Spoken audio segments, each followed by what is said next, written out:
bicarakan terkait dengan data yang di itu ya, yang di tiap rumah sakit ya.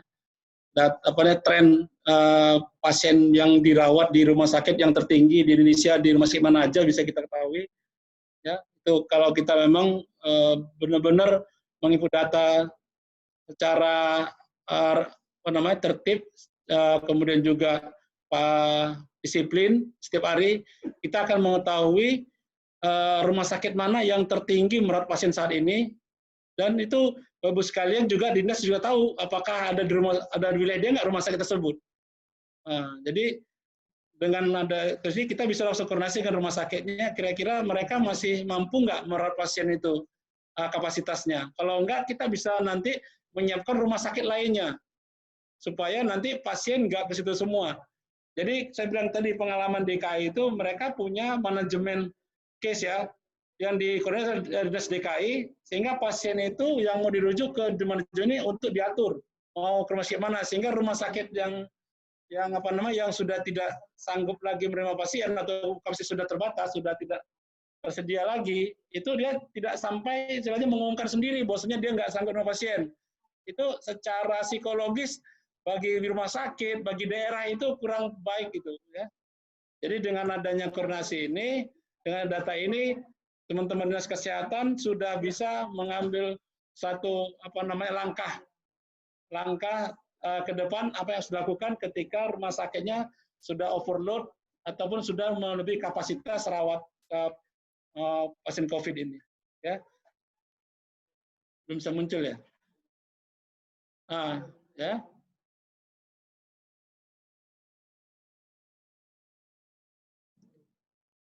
Ini kita lihat data ininya, ini ada scare-nya ya.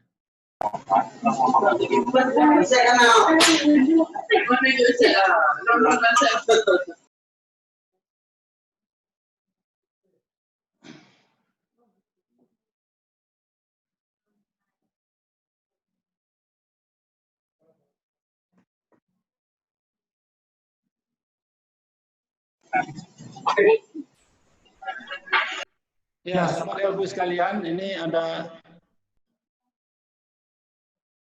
ini.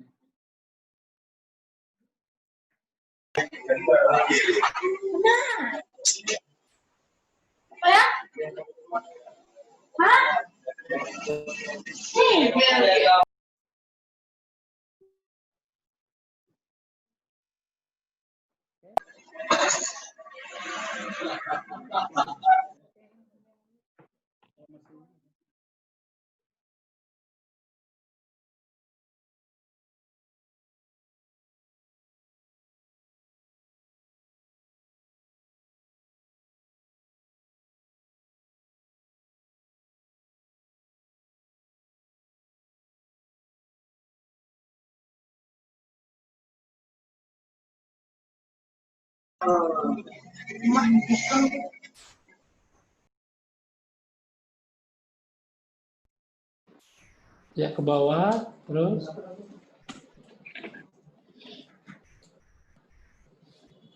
Ya, tunggu. Ini tadi yang per rumah sakit, ya kita lihat datanya.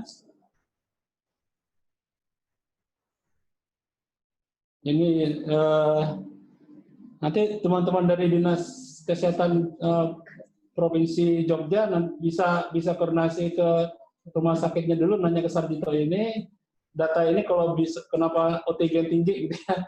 Nanti mereka bisa perbaiki untuk update ulang lagi. Ya, semestinya bukan OTG yang tinggi kan itu kan. Ya bisa umumnya PDP umumnya PDP atau ODP. Oh ini saya kuning nih banyak ODP ya.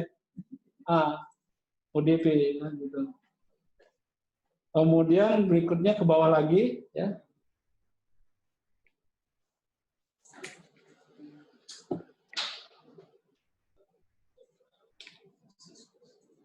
Ini ke bawah adalah status pasien berdasarkan provinsi. Jadi ini sangat penting juga ya bagi Bapak Ibu sekalian yang di provinsi, kita melihat jumlah kasus pasien yang dirawat ya. Jangan beda pemahaman terhadap jumlah kasus pasien yang ada di wilayah itu secara keseluruhan, bukan. Ini yang lagi di rumah sakit. maafnya yang terregistrasi di rumah sakit, yang pernah dirawat di rumah sakit, baik yang itu masih dirawat atau yang sudah pulang atau yang masih isolasi mandiri atas saran rumah sakit, atau juga yang tadi ada APS, kemudian juga ada yang sembuh. Nah, ini semuanya. Jadi itu totalnya 188.000 ini kita petakan per dinas kesehatan provinsi ini, masing-masing provinsi ini yang jelas ini. Yang tertinggi yang pernah merawat pasien itu Jawa Barat, di rumah sakitnya yang merawat pasien, yang merawat ya. Nomor 2, kemudian DKI ya, DKI Jakarta.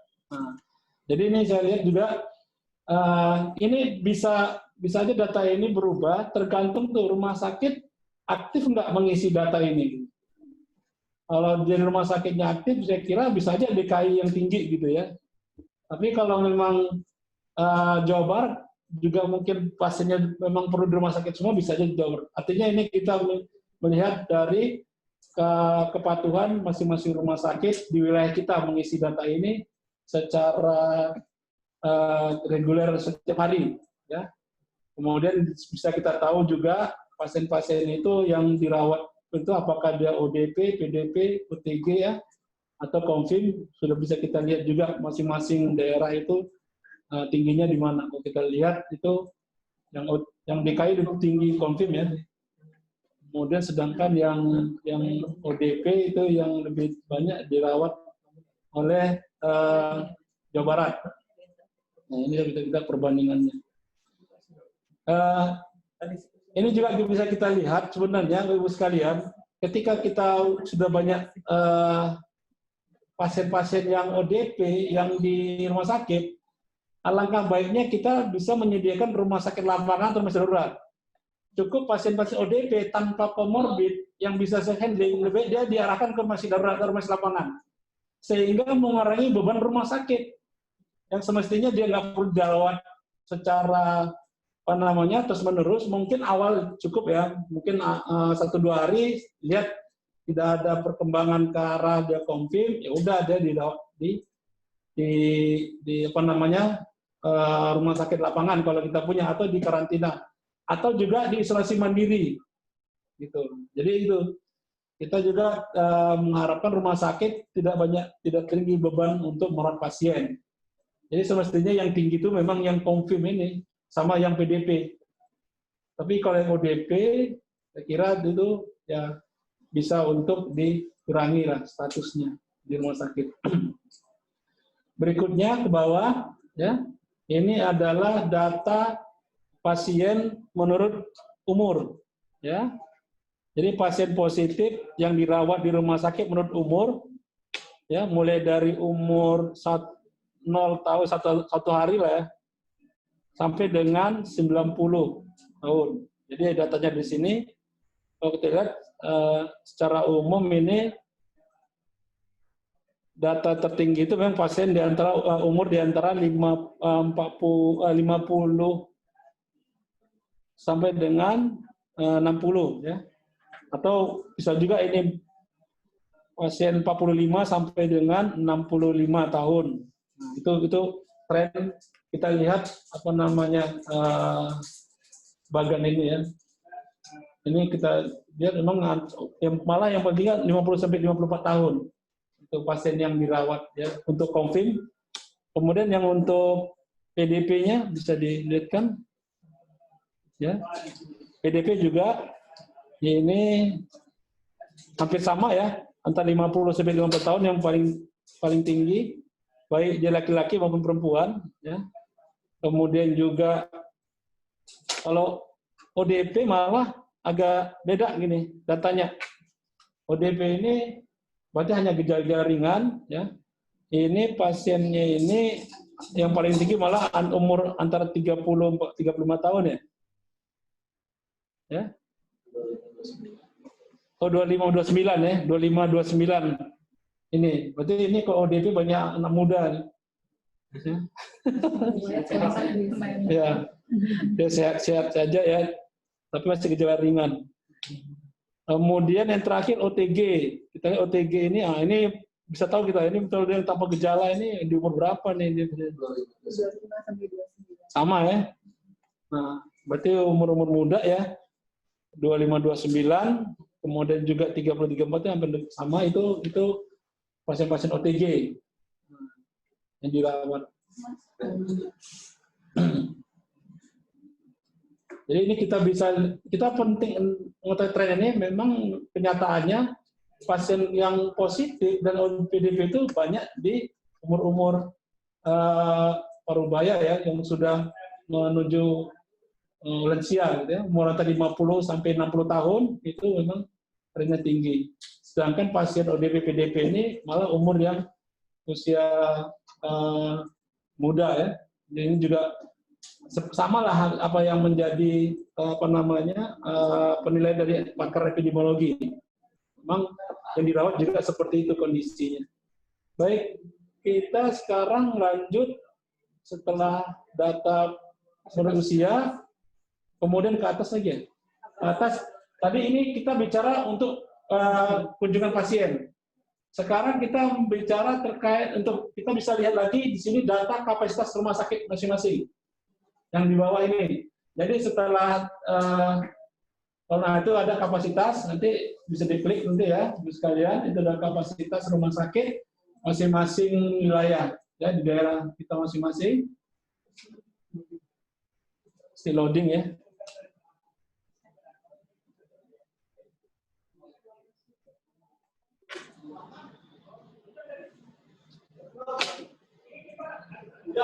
Ini data kapasitas ini termasuk data ruang isolasi, data jumlah tempat tidur ruang isolasi.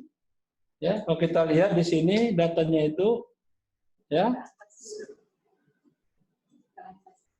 Di atas aja dulu. Paling atas itu kita lihat data kapasitas rumah sakit ini.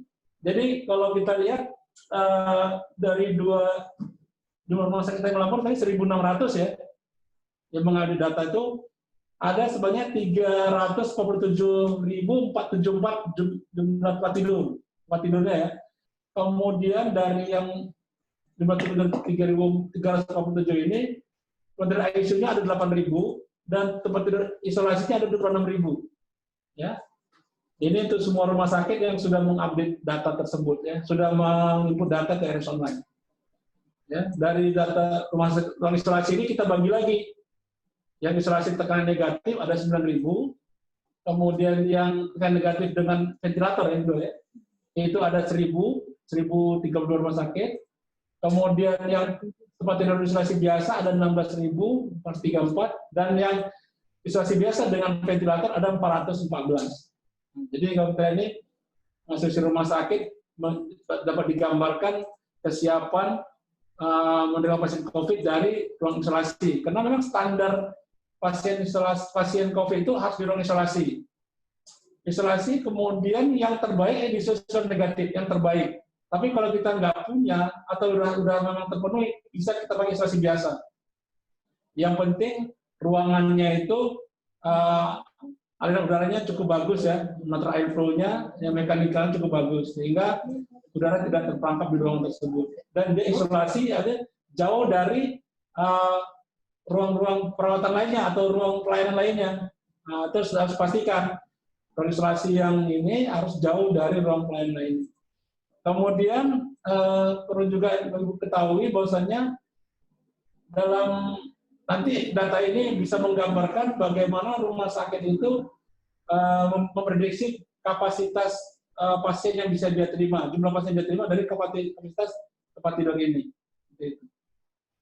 Kemudian ke bawah ini kita lihat jumlah rumah sakit rujukan ya, dari yang 132 kita coba bagi lagi ya, yang dari juga Menkes itu bisa kita lihat pasien yang dirawat tadi kan 8.000-an ya. Jumlah tempat tidurnya ada 23.000, jumlah tempat tidur ICU-nya ada 1.300 ya. Dan isolasinya ada 5.316. Ini dari jumlah TT yang semua yang 26.000 itu di SK Menkes 132 ini yang rumah sakit rujukan SK Menkes ada 5.000-an. Nah, kemudian nanti juga di bawahnya ada data ruang isolasi negatif yang ventilator dan ventilator. Ini sebenarnya kami sangat perlu data ini ya ketika kita pimpinan bahwasanya rumah sakit rujukan SK Menkes 32 ini mereka benar-benar siap ya karena ini yang diutamakan gitu kan. Kemudian juga yang SK Gubernur juga bisa kita lihat datanya sebelahnya itu diklik ya dari jumlah rumah sakitnya, kemudian juga yang dirawat saat itu dan jumlah kapasitas tempat tidurnya baik yang tekan negatif dengan ventilator maupun yang biasa dengan atau tanpa ventilator. Kemudian juga ada titik ICU-nya. Ini juga untuk rumah sakit lain juga kita ada datanya di sini. Jadi kalau rumah sakit lain yang memang dia merawat pasien, ya ini ada kita lihat ada 13.000 rumah sakit di luar rumah sakit rujukan yang merawat pasien COVID, ya. Dan mereka juga punya kapasitas ruang isolasi sebanyak 5.000, gitu. Jadi memang selain rumah sakit rujukan yang sudah kita tunjuk baik SK Menkes dan SK Gubernur, rumah sakit lainnya juga boleh atau disilakan merawat pasien COVID dan rumah sakit tersebut juga ditanggung pemerintah untuk pembiayaannya. Jadi yang penting kan kuasa pemerintah menanggung biaya pelayanan sehingga rumah sakit bisa melakukan klaim ya, tidak dibatasi hanya yang sebagai rumah sakit rujukan saja. Ya, ini kita punya datanya. Nanti juga Bapak-Ibu sekalian per provinsi juga bisa melihat datanya di bawahnya ada geomapnya, silakan bawah lagi. Ini kalau kita lihat ke bawahnya adalah data pasien, data kapasitas masing-masing rumah sakit. Ya, kalau kita lihat ada 4 warna juga, ya. Ini kalau warna hijau artinya di wilayah provinsi itu tempat tidur isolasinya itu ada diperkirakan dalam 2 minggu ke depan dia masih mampu merawat pasien dari jumlah pasien yang ada saat ini. Ini ada hitungan dari WHO ini yang kita pakai ya. WHO juga itu. Iya, ini teman WHO juga hadir di Tikon ini. Nanti juga bisa boleh menambahkan ya terkait dengan perhitungan prediksi kapasitas tempat tidur isolasi ini. Ya, terima kasih juga sudah hadir. Kemudian juga kalau yang warna kuning adalah jumlah tempat tidur isolasi yang di wilayah Bapak-Ibu sekalian di provinsi itu yang diperkirakan hanya sekitar 50% dalam 2 minggu ke depan untuk menampung pasien COVID dari pasien yang ada saat dirawat. Jadi perhitungannya adalah jumlah pasien yang dirawat saat ini kita prediksi 2 minggu ke depan, 14 hari ke depan dia punya kapasitas sampai 50-100%. Jadi ini ada kemungkinan nanti dia bisa kekurangan tempat tidur ya kalau tidak sudah dipenuhi. Nah, ini masih prediksi ya, artinya ini bisa aja mungkin rumah sakit yang yang lainnya tuh tidak mengupdate data, bisa saja dia itu bisa memenuhi kebutuhan tempat tidur yang ada di daerah masing-masing. Tapi kalau semua rumah sakit sudah mengupdate data dan tergambar bahwasanya dalam 2 minggu ke depan ini sekitar 50% pasien ini yang hanya bisa ditampung, ini kita bisa mengambil tindakan untuk memenuhi kapasitas tempat tersebut gitu. Dengan cara itu menambah ruang isolasinya. Gitu, ya. Kemudian juga yang berikutnya yang merah malah ini yang masih juga perlu perhatian yaitu jumlah tempat tidur isolasi dalam 2 minggu ke depan kurang dari 50% dia mampu memenuhinya. Artinya perkiraan dari data yang saat ini menurut dari data rumah sakit mengenai pasiennya, kalau ini ke depannya ini terus pasiennya terjadi peningkatan, dia itu masih kekurangan tempat tidur isolasi. Ya, ini kita pakai hitungannya dari WHO. Ya. Tapi ini perlu evaluasi lebih lanjut ya, dianalisis lebih lanjut karena ini tidak data yang final. Tadi kita Pak Said ini data sesuai dengan hasil inputan rumah sakit ya dengan jumlah pasien yang dirawat per hari ini ya. Kita lihat yang dirawatnya gitu. Jadi ini nanti bisa sebagai apa aja ya masukan bagi sekalian di masing-masing provinsi. Kalau kita lihat ini yang merah ini ada 1, 2, 3, 4, 5, ada 6 provinsi, ya, ada di Jakarta 7. Apa namanya? Banten, Jakarta, kemudian Jogja, ya, kemudian di Kalimantan Utara, kan? Itu timur ya, Kalimantan Timur, Utara, maaf, Kalimantan Utara, kemudian itu di Gorontalo, nah, kemudian juga di Sulawesi Selatan, ya, kemudian ini di Bali ya, Bali, NTT, NTB, NTT enggak ya, NTB ya, dan Papua. Nah ini yang ada warna merah ini, kita hanya evaluasi ulang aja. Bukan berarti memang ini pasti kekurangan, tidak. Ya, kami juga tidak membuat satu statement bahwa ini pasti kurang, tidak. Cuman perlu evaluasi ulang di setiap daerah untuk monitoring lagi, apakah memang benar dalam 2 minggu ke depan, ya, dari fasilitas ini dia akan kekurangan. Ya. Nanti juga kita bisa diskusi bagaimana menghitung yang 2 minggu ini. Mungkin teman-teman lain juga bisa menambahkan rekalkulasi yang sudah mereka buat. Lanjut ke bawah, habis ya? Rumah sakitnya. Diklik. Oh ya, kemudian juga ini kita bisa lihat mungkin per rumah sakit ya. Klik yang per rumah sakit, apa SK Menkes, sama tadi yang di pertama ya, posisi masing-masing, ya. Ini belum muncul, ini ya.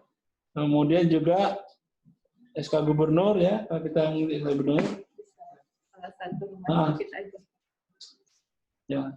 Contoh aja Mas. Ya. Kemudian kalau kita kursornya kita arahkan ke salah satu rumah sakit, nanti ini muncul ini ya, tanda plus-nya. Masih ini ya.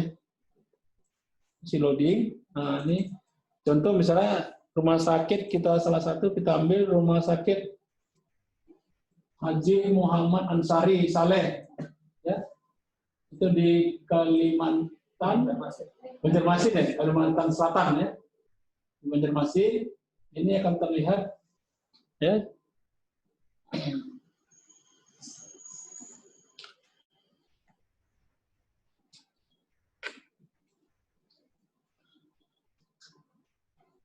Ini lama loading. Di sini kita bisa lihat kalau langsung kursornya ke rumah tersebut, jumlah TT-nya yang secara keseluruhan, kemudian TT ICU-nya, TT isolasi, kemudian juga jumlah isolasi tekanan negatif yang tanpa ventilator dengan ventilator, atau isolasi biasa dengan tanpa ventilator. Kemudian juga ada jumlah pasien dirawat saat ini. Nah, ini bisa kita lihat apakah jumlah tempat tidur isolasinya dengan jumlah pasien saat ini sesuai nggak jumlahnya. Ya.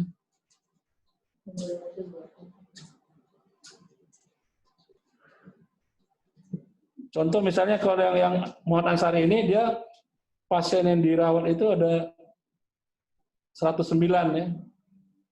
Ini mungkin kumulatif ya, Mbak Endang. Sudah dirawat. 109. So ya, dia punya ruang isolasinya 112. Yang untuk yang non ventilator yang biasa. Kemudian yang isolasi biasa dengan ventilator ada 3. Ya. Dan dia tidak punya ruang isolasi tekanan negatif. Nah, berarti kalau kita lihat ini bornya ini udah di atas 90% ini. Ya. Soalnya kan berarti dia hanya punya ruang isolasi sebanyak 115 kan? Yang dia rawat sekarang 109. Itu udah 90%, itu udah harus warning. Nah, itu salah satu evaluasi kita kan. Ya, sekalian nanti bisa melihat juga. Contoh lainnya kita ambil inilah yang daerah Sumba. Aceh aja lagi Aceh. Foto kok. Banyak lagi mana Jawa Timur ya.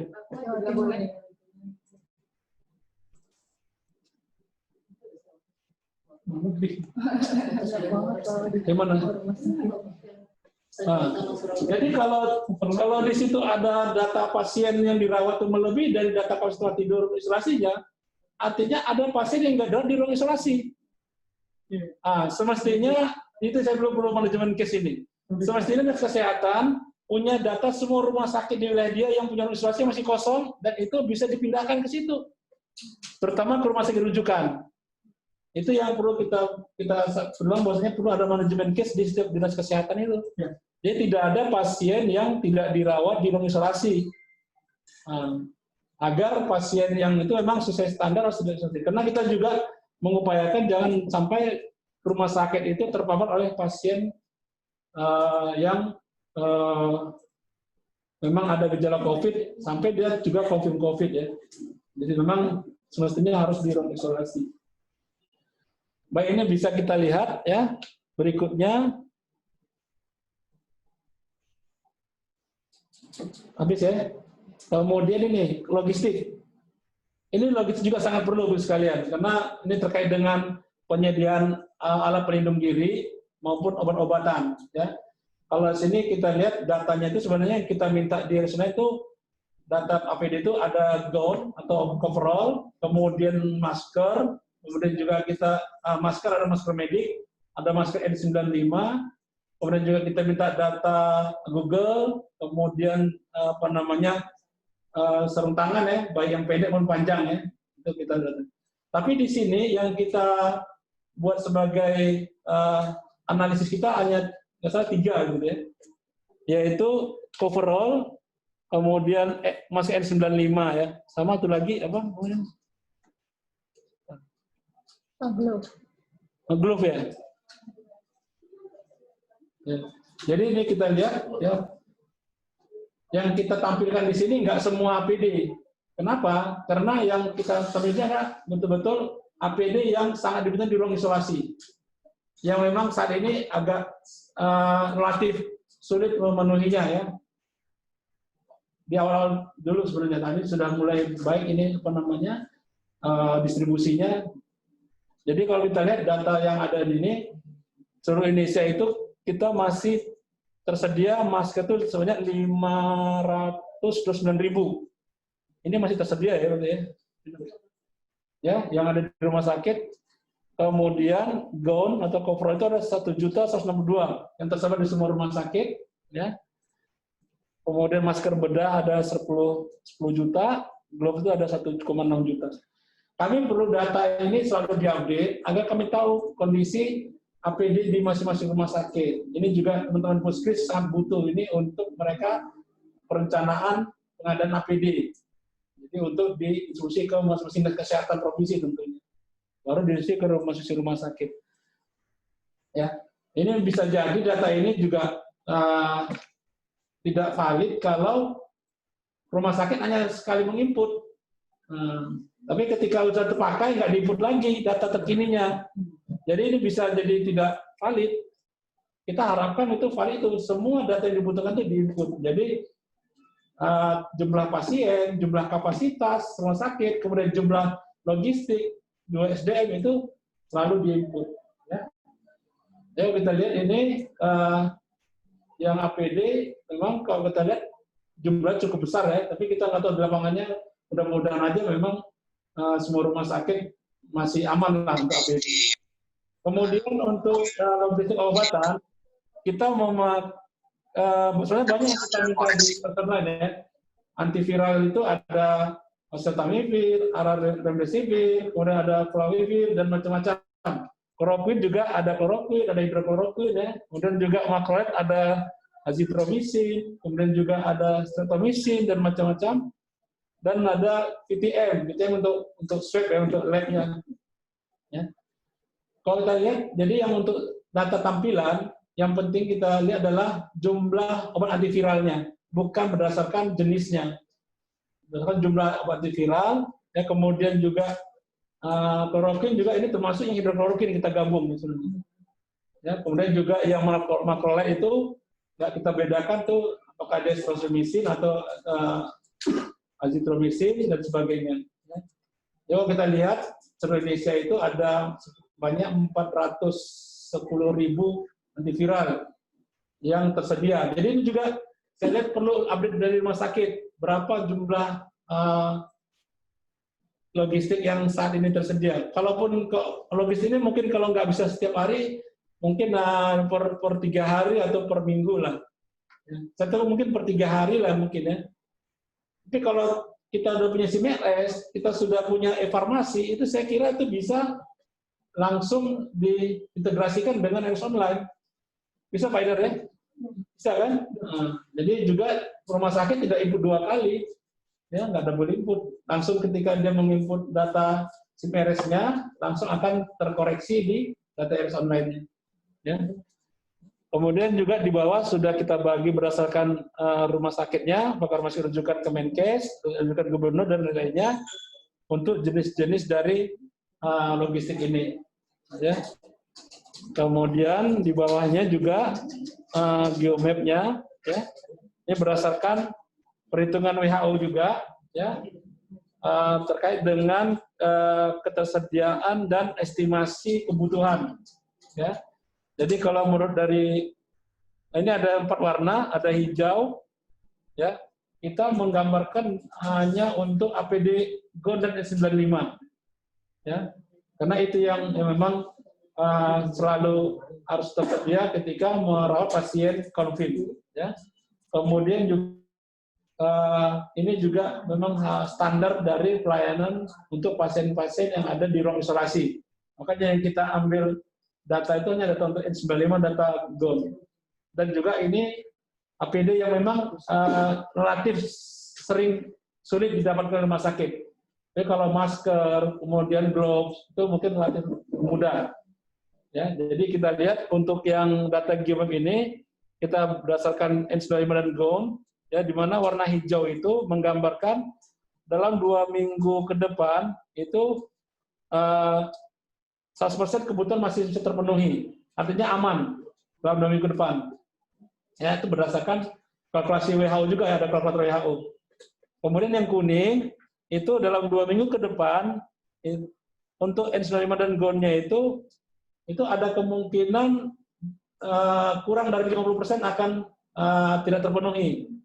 Ya, artinya dia memang harus memenuhi mungkin antara 0 sampai dengan 50% kebutuhan yang harus dia penuhi lagi, karena kemungkinan masih kurang dari data existing ada saat ini, data APD yang saat ini. Ya.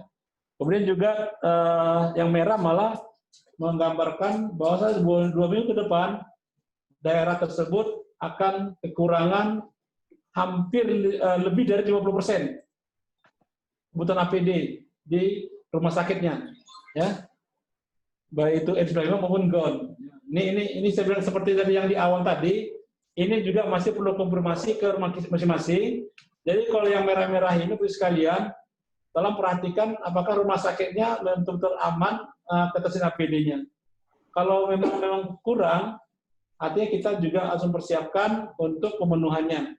Ya, baik melalui permintaan ke Kemenkes, baik nanti juga ada penyediaan dari pengadaan dari Dinas Kesehatan, baik provinsi, kabupaten, kota, maupun pengadaan dari rumah sakit, ataupun ada bantuan atau donasi dari pihak ketiga. Ini juga kita terus upayakan menggalang dana untuk membantu teman-teman kita di rumah sakit, ya, karena ini kan sangat penting sekali APD ini.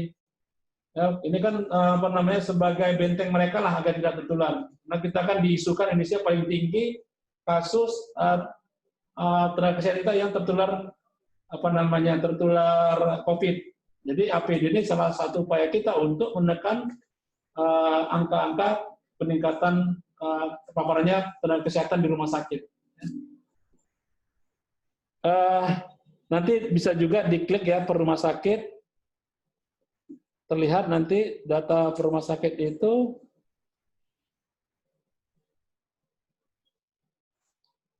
bisa di kursornya. Kita ambil satu contoh rumah sakit, misalnya rumah sakit Bahtera Mas di Kendari, ya, Sulawesi Utara. Ya.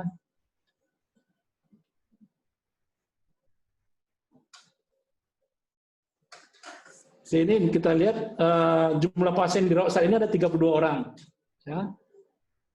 Sementara logistik APD-nya itu 0 untuk maskernya. Ya. Sebenarnya kan Togon ada 1.936, sebenarnya ada 7.000-an. Saya nggak tahu kalau pasien ini ada yang confirm, ada yang positif di 32 ini, dia nggak pakai N95, ini sangat riskan. Itu kita baca seperti itu. Ya, makanya apakah diupdate nggak data ini? Kalau nggak diupdate, rumah sakit ini udah teriak nih, udah gimana mau merawat pasien 32 ini mungkin ada yang confirm kan? Nah, nanti bisa dicek lagi di data awal pasien tadi. Bisa dilihat berapa pasien di Batramas yang dirawat yang confirm, yang positif. Ya, itu dia wajib pakai masker N95. Semestinya semua pasien di ruang isolasi, baik dia itu ODP, PDP maupun COVID, itu biasanya dia harus pakai APD level 3 ya. Level 3 itu dia pakai N95, pakai masker bedah juga, pakai gaun lengkap dan sebagainya. Ya, ini sudah standar dari PPI kita. Jadi kalau ini kita lihat, makanya kita perlu benar-benar memperhatikan rumah sakit kita. Dengan adanya dashboard ini lebih mudah kita istilahnya memotret kondisi rumah sakit. Dengan catatan rumah sakit juga harus menyampaikan sejujurnya apa adanya dan memang secara patuh ya, disiplin menginformasi itu. Sehingga kita sama-sama bisa lihat ya. Juga itu untuk rumah rujukan, bisa juga untuk gubernur juga bisa dilihat.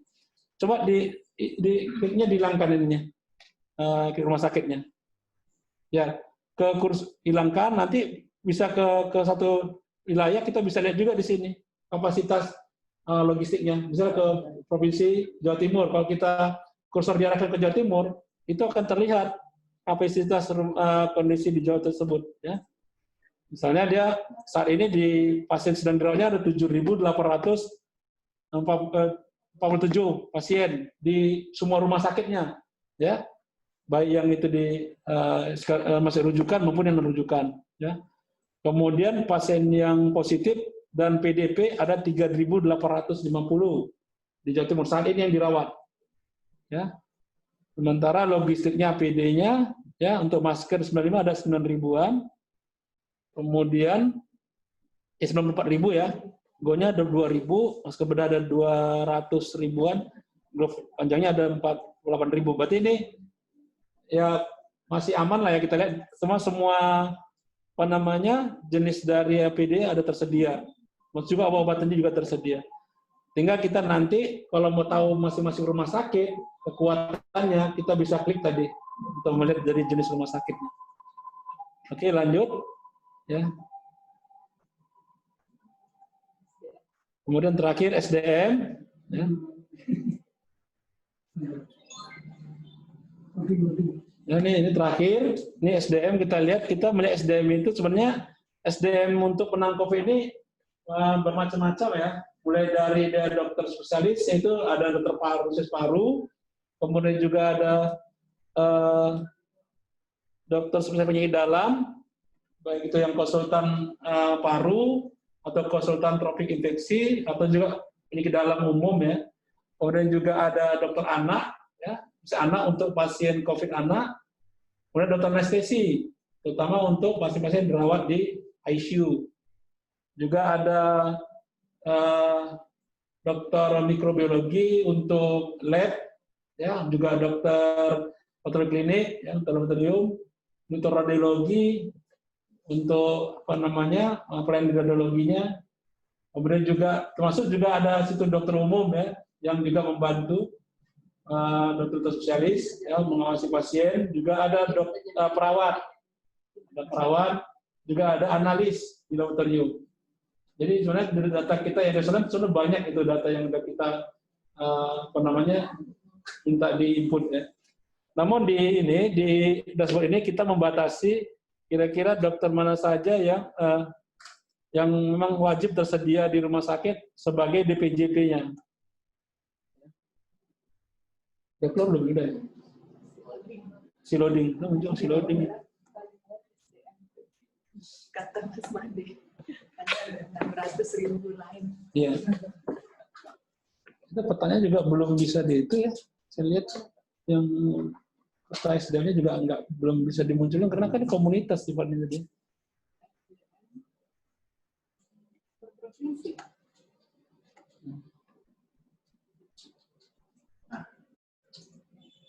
Nah, kita lihat ya.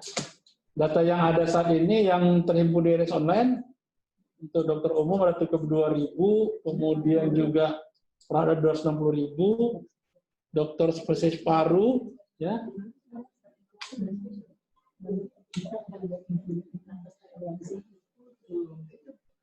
Itu ada 2.000 ya dokter spesialis paru, kemudian dokter penyakit dalam, kemudian juga gabung dengan konsultan penyakit dalam, baik tropik infeksi maupun paru itu ada 6.800-an, ya. Kemudian juga di bawahnya itu apa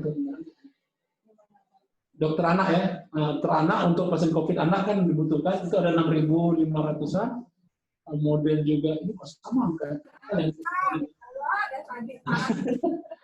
657. Mudah-mudahan memang ini angka yang sama gitu, bukan sama. Ya, dokter anestesi dengan dokter ini sama ya, angkanya 6.056. Kemudian anestesi pasti lebih dikit ya. Kebagiannya Enggak, jumlahnya juga sama kan? SPA, SPAM. Nah, nanti kita cek lagi itu, makanya ini kita perlu kita. Ya, nah ini kemudian di sini ada peta menggambarkan, ya kita ini secara umum ya lihat ada 2 warna itu. Sebenarnya kalau yang di boxnya dapat warna sama ya. Kita bagi 4 kriteria ketersediaan SDM dengan kebutuhannya ya. Ini pertama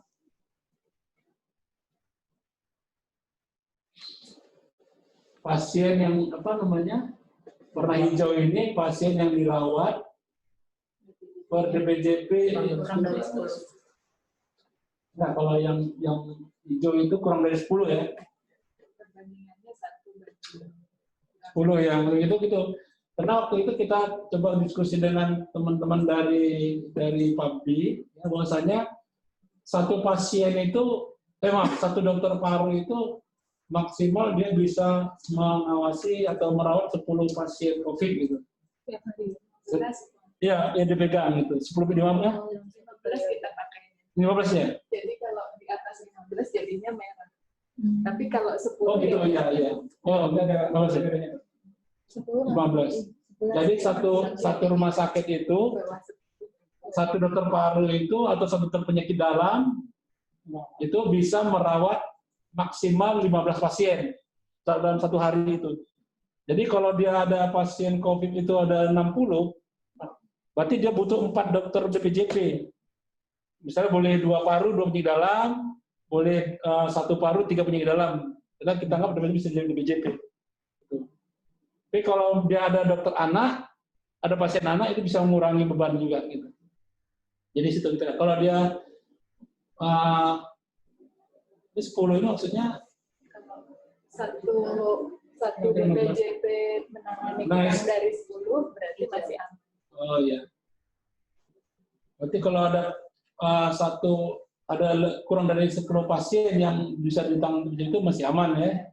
Itu berarti ya ini menggambarkan rata-rata di semua provinsi kecuali Kalimantan Utara itu dokter BPJP-nya aman. Bahwasanya pasien yang dirawat saat ini dengan dokter penyakit dalam lah kita bilang, karena minimal ada jalan di setiap rumah sakit.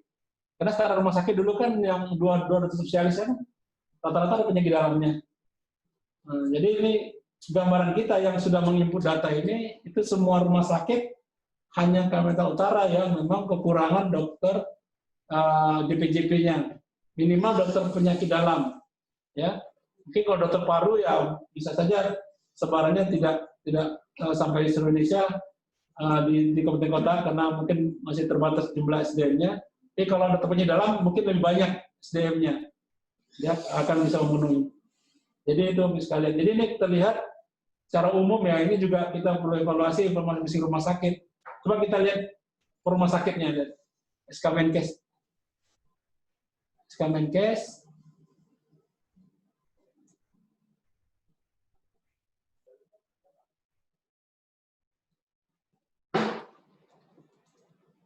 Nah, coba kita lihat salah satunya itu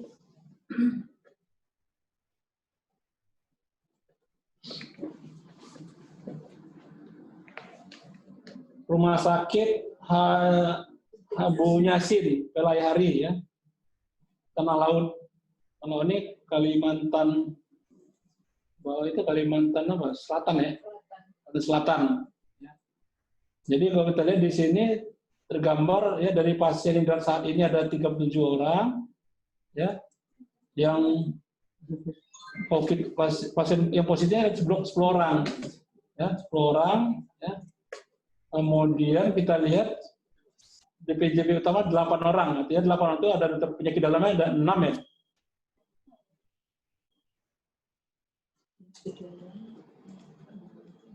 Parunya ada 1 ya. Kemudian juga penyakit dokter anaknya ada 2, anestesi 2. Jadi ini DPJ kalau kita asumsikan aja bahwasanya pasien yang dirawat itu 37 orang ini adalah dewasa lah gitu bilang. Berarti dia punya DPJP yang dewasa penyakit dalam itu ada 6, paru ada 1, berarti ada 7. Tadi estimasi kita, ya perkiraan kita satu dokter spesialis itu bisa merawat sampai 15 orang. Berarti kalau dia ada 7, berarti masih aman, dia sangat aman sekali gitu. Nah, kita cara gambarannya. Ya. Makanya banyak yang hijau gitu ya. Jadi artinya memang rumah sakit kita ini rata-rata sudah terpenuh, hampir semua sudah terpenuhi dokter untuk yang merawat. Tinggal bagaimana kita menstandarkan protokol terapinya, itu kemarin yang salah satu yang kita webinar di Jawa Timur ya, menstandarkan protokol terapi dalam merawat pasien ini. Ya. Baik,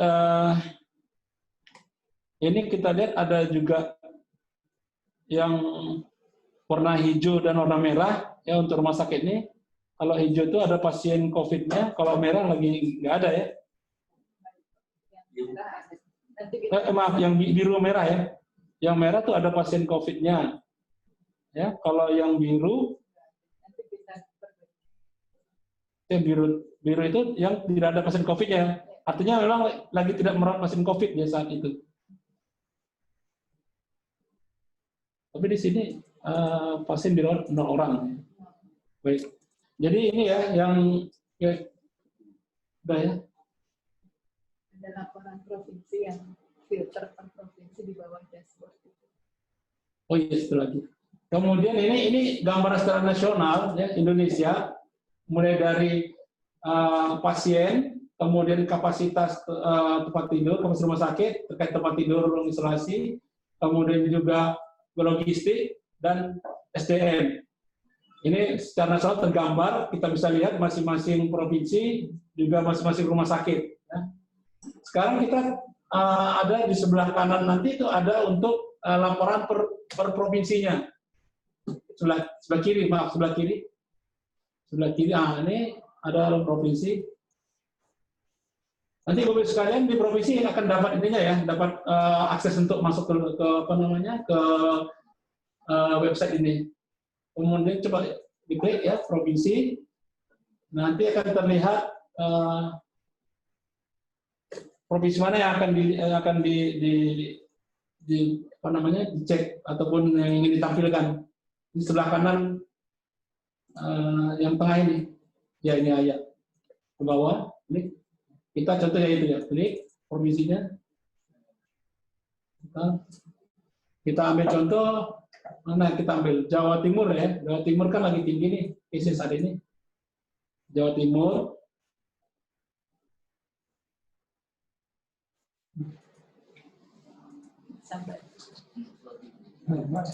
Ya. Katanya Indonesia ini belum apa ya? Belum merdeka untuk ininya, untuk internetnya kan. Karena kalau di Singapura itu masih kalah kan kecepatannya. Kita berbagi dengan 2.700 juta jiwa. Di Singapura mungkin tidak sebanyak itu. Apalagi sudah ada pikon-pikon gini ya, terus dan pusing juga kan. Kemarin kan servernya ya Mas ya. Jadi bagus sekalian, kami juga mohon juga apa ya pengertiannya karena ini telah lambatnya loading dari website ini. Salah satunya itu semenjak adanya pandemi COVID ini kan semua kantor itu hobinya Vicon gitu, memang diarahkan ke sana, sehingga rata-rata ini kitanya berapa orang mau pakai Vicon ini. Nah, jadi dimaklumi. Sebenarnya kalau hari biasa nih cepet ini udah terima.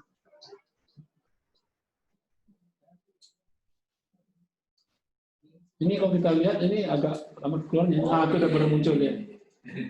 Nah, ini kita lihat muncul.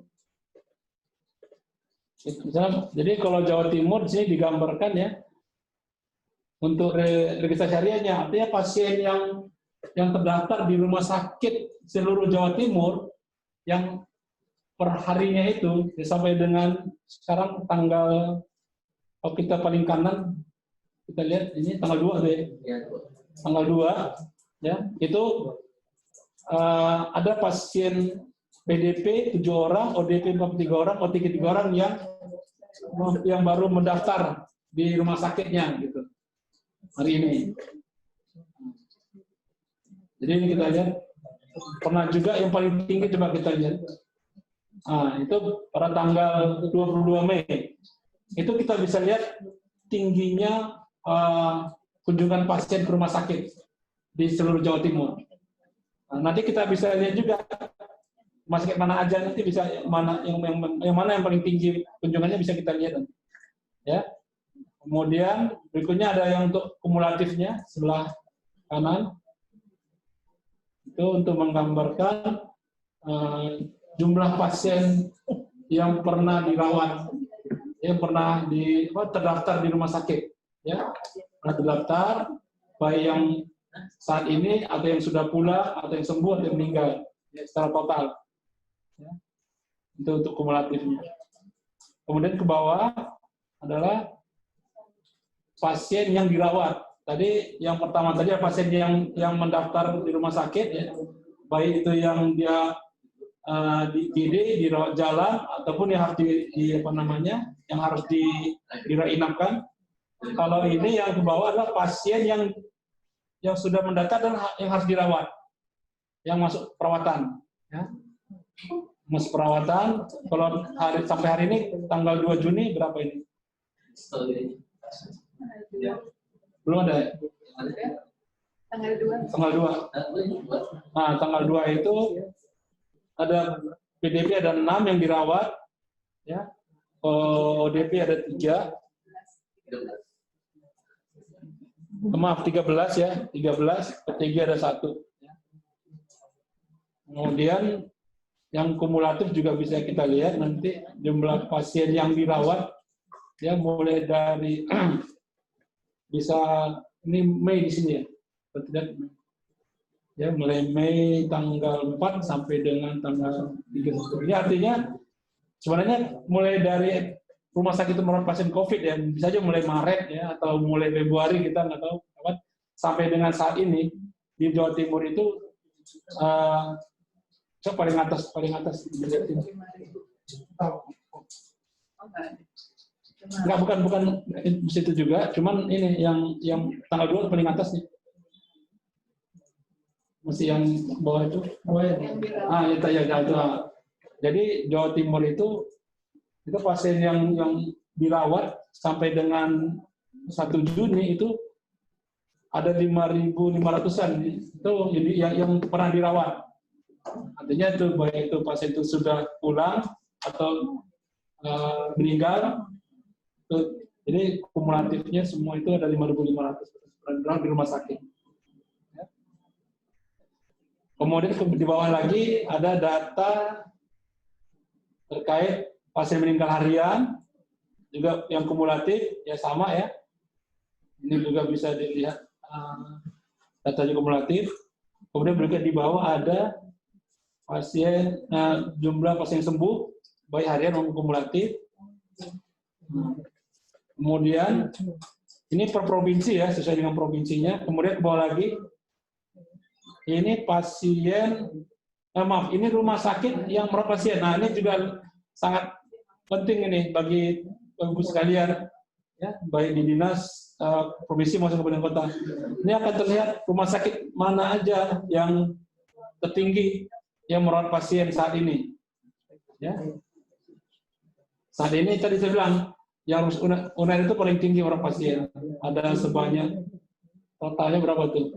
Paling atas itu. Total 930, 50 ya. Jadi sampai dengan saat ini, mulai UNER itu membuka untuk pelayanan COVID, itu sudah sebanyak 190 pasien yang sudah dirawat. Ya, dengan rincian positif ada 35, PDP 119, ODP 600, dan OTG 196. Sampai paling sebelah kanan tuh dia rumah sakitnya. Rumah sakit Ibnu Sina ya, Kabupaten Gresik. Paling ujung. Jadi ini bisa sebagai gambaran dari kondisi rumah sakit yang sedang merawat pasien. Jadi itu kalau memang dia jumlah TT-nya dengan jumlah pasiennya yang dia rawat itu tidak sebanding, ini bisa terlihat di sini. Di data ini. Ke bawah. Ini belum ada ya. Ini masih on progress ya. Grafik pasien berdasarkan provinsi belum ya? Ya. Provinsi tadi ngambil dari yang belum ya. Ini nanti kita akan tambahkan juga. Termasuk juga ini pasien berdasarkan kewarganegaraan. Kadang-kadang yang nasional udah ada. Ya. Yang ini yang di dashboard nasional udah ada. Nasional udah ada ya. Ini berdasarkan provinsi nanti tinggal kita tambah. Mungkin balik ke dashboard yang nasional. Kalau yang provinsi baru itu. Yang itu ada yang paling banyak dari China.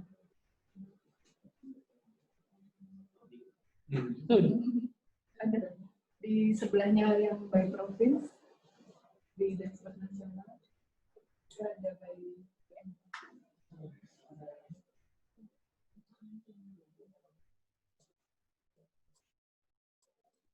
Oke. Lagi loading ya, baik. Baik, Bapak-Ibu sekalian, itu beberapa yang perlu kami sampaikan ya, penjelasan terkait dengan dashboard ini. Ini sangat penting dan sangat berguna sekali bagi kita sebagai pengambil kebijakan baik di pusat atau di daerah masing-masing ya, mempunyai data ini. Jadi kita perlu untuk lebih menekankan kepada rumah sakit di wilayah kita untuk rajin-rajin mengisinya minimal 1 hari sekali. Itu ada seperti di notif lah atau dialarmkan mereka harus mengisi ini sehingga kita punya data benar-benar real sesuai realita di lapangannya. Seperti itu. Negaraan asing bisa. Ini Indonesia ya. Mungkin dari Bu Endang ada yang tambahkan lagi? Ya, Bu Indri, ada yang tambahkan, Bu Indri? Baik, mungkin nggak banyak Pak Asral, mohon izin Bu Endang. Terkait dengan yang tadi Pak Asral sudah sampaikan, saya ingin stressing satu hal Pak. Maksudnya, selama ini kami dari sisi penyedia, teman-teman sudah mengakomodir kebutuhan aplikasi ini untuk data kan. Cuma bolak-balik kami juga diminta untuk bukan ini ya, dikritisi soal validasi data.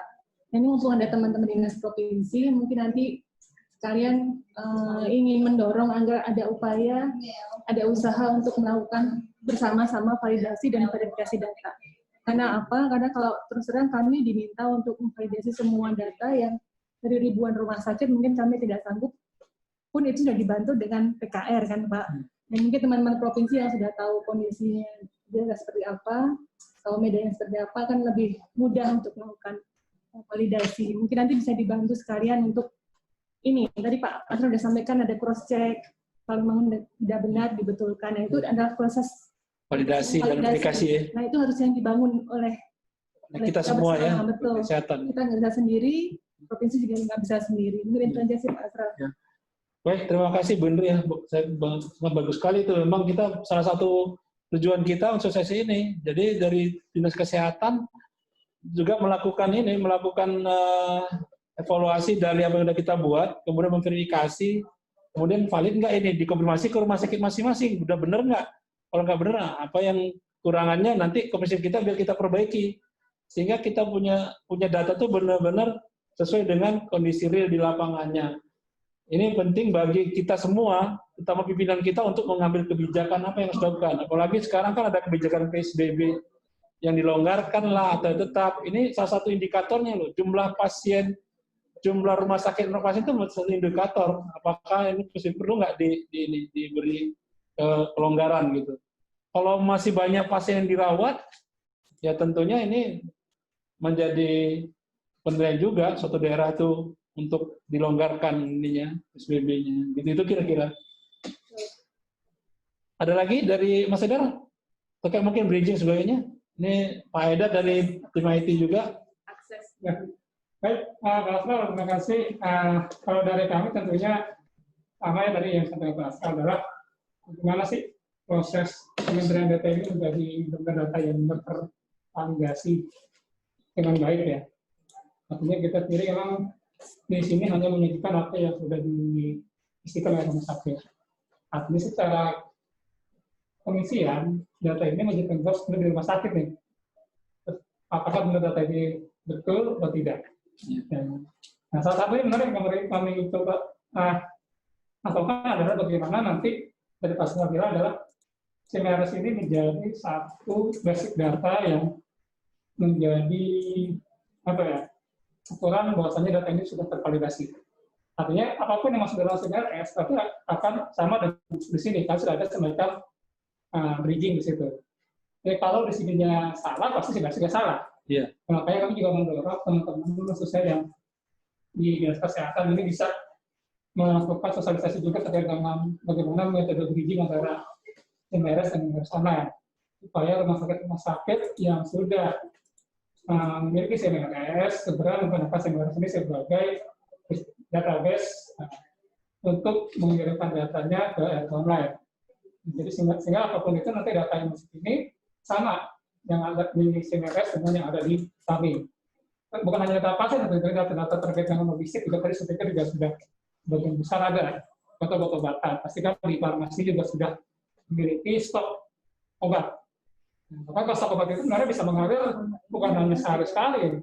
Kalau semua sudah tersinkronis datanya, ketika ada pengeluaran obat, pengeluaran APD, ini bisa langsung dikirim ke kita. Status stoknya berapa? Nah, tadi kan ada yang rumah sakit yang maskernya itu 0. Ya tadi di daerah Sulawesi Tenggara. Iya, itu juga melakukan juga itu. Karena status pasiennya masih ada, tapi kok status N95-nya 0. Nah, maka itu mohon di dinas kesehatan bisa menggunakan dashboard ini sebagai acuan dalam monitoring data di wilayahnya dalam rumah sakit. Ketika ada rumah sakit yang sekiranya datanya itu dianggap nggak sesuai atau melakukan, ini segera di-update, segera dihubungi mereka. Kemudian juga tadi di Babel juga saya sudah terjun juga, OTG-nya itu banyak Pak, di Bangka Belitung. Katanya memang betul OTG banyak. Saya tanya di situ apakah OTG di situ mau dirawat atau memang udah selesai mandiri. Nah, ini yang coba nanti dipastikan lagi ke rumah sakit. Jangan sampai nanti dia OTG tapi dirawat di rumah sakit. Jadi beda lagi nanti persepsi orang. Ya, nah, karena alat OTG itu kebanyakan diselesai mandiri dibanding kalau dirawat di rumah sakit. Nah, tapi dia di saat itu juga saya langsung konfirmasi ke rumah sakitnya. Memang betul di sana banyak OTG Pak. Jadi pasien-pasien screening itu yang terjadi pasien screening, pasien positif tapi tanpa gejala. Nah, banyak kan rawatnya itu di isolasi mandiri di rumah. Nah, ini sudah clear kayak saat itu nggak ada masalah. Tinggal dinas kesehatan memastikan di rumah sakit lain seperti apa. Supaya nanti jangan sampai data yang disebutkan sebelumnya ada data yang tidak tervalidasi. Ya. Nah, ini adalah dinas kesehatan dalam melakukan informasi terhadap data-data yang masuk ke sana. Tadi loginya sudah saya share, kontak personnya silakan hubungi ya, pihak permata, tim kami, silakan hubungi, kemudian usahakan bisa password secara akses tadi jangan di-share ke yang lain yang memang tidak bertemu dengan dalam hal COVID ini. Ini kami menggunakan khusus untuk informasi di tingkat dinas kesehatan. Nanti kami juga akan share ini ke dinas kota. Saat ini belum baru di dinas provinsi. Ketika sudah masuk semua sampai provinsi kota, kita akan share lagi ke dinas kota untuk digunakan sebagai evaluasi data yang masuk ke dalam garis sampai. Itu Pak. Baik, terima kasih Pak Haidar ya. Jadi yang paling penting adalah ini datanya adalah masih data ya belum data verifikasi tadi kita Windy. Ini masih data mentah, data apa adanya rumah sakit.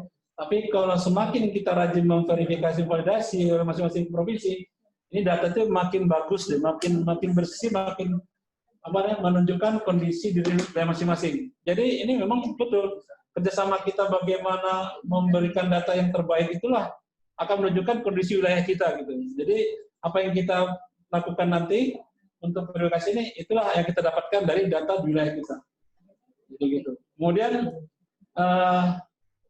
terkait dengan tadi kerahasiaan data, ini memang kita hanya berikan kepada Dinas Kesehatan Provinsi yang boleh mengakses data ini. Ya.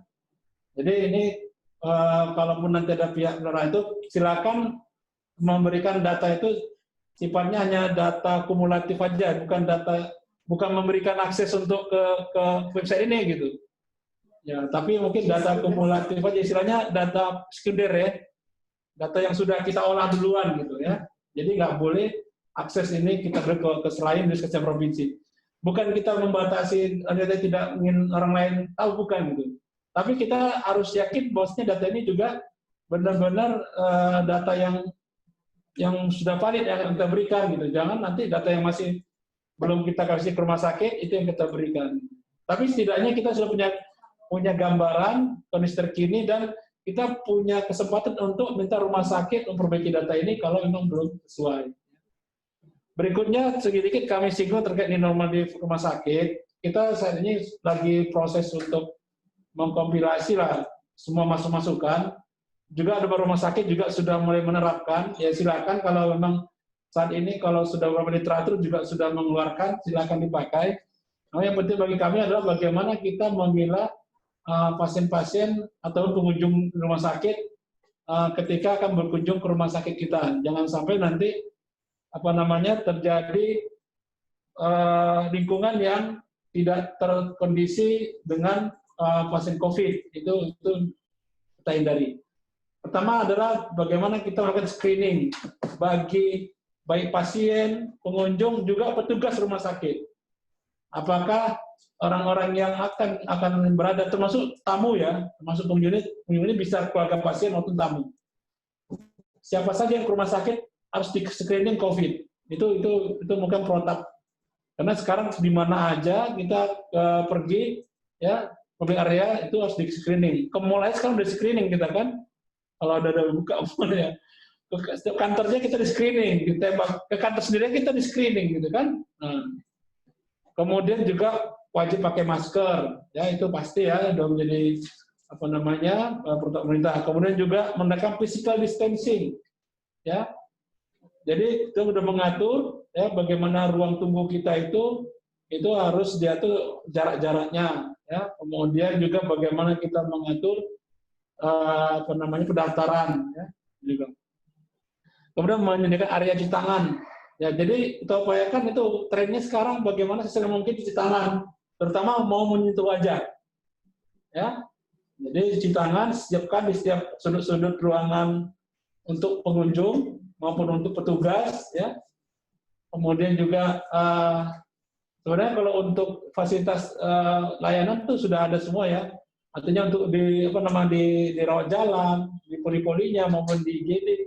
Di inap ya, dan sebagainya itu sudah ada cuci tangan dan dibiasakan untuk melakukan cuci tangan tersebut. Kemudian juga membatasi jam pelayanan elektif, ini juga sudah ada edarannya dari dirjen kita. Juga termasuk penggunaan telemedicine di sini, ya. Nah, penggunaan IT ya untuk telemedicine, telehealth juga harus dikembangkan. Kemudian juga membatasi kontak langsung dengan pengunjung, ya itu tadi. Beberapa rumah sakit kita lihat mereka sudah membuat tabir seperti itu ya di polinya, jadi jelas pembatasan antara pasien dengan si dokternya gitu, dan terhindarlah kontak langsung pasien dengan petugas rumah sakit. Kemudian alur pelayanan ya harus diatur ulang. Kita sekali lagi membahas alur pelayanan yang ideal ya. Tentunya nanti akan terbagi antara layanan yang risiko rendah, kemudian juga area rumah sakit ada yang risiko rendah, ada risiko yang medium, ya, ada risiko tinggi. Area risiko tinggi ini area yang pasien-pasien ada bergejala COVID. Nah, nanti saya kira kita ini perlu bersama seperti apa modelnya. Yang pasti tadi itu kita buat nanti ada screening di rumah sakit ketika ada bergejala COVID, nanti pasien ataupun pengunjung ini diarahkan untuk area yang risiko tinggi ini. Ini kita masih dalam proses penyusunan protap ini, dan kita nanti bisa berdiskusi juga kalau memang nanti Bapak Ibu sekalian ingin memberikan masukan ataupun ingin penjelasan lebih lanjut. Ya, karena sudah beberapa profesi institusi rumah sakit ya juga lagi menyusun. Kemarin PRS juga kita lagi memfinalisasi. BPRS juga sudah membuat checklist ya, bisa diikuti. Jadi silakan tadi rumah sakit melakukan inovasi layanan di area normal ini dengan tadi yang saya sebutkan tadi beberapa yang harus diperhatikan. Baik, nah itu aja untuk sosialisasi yang penjelasannya. Kita sekarang masuk sesi diskusi ya, tanya jawab. Mungkin sekalian yang ingin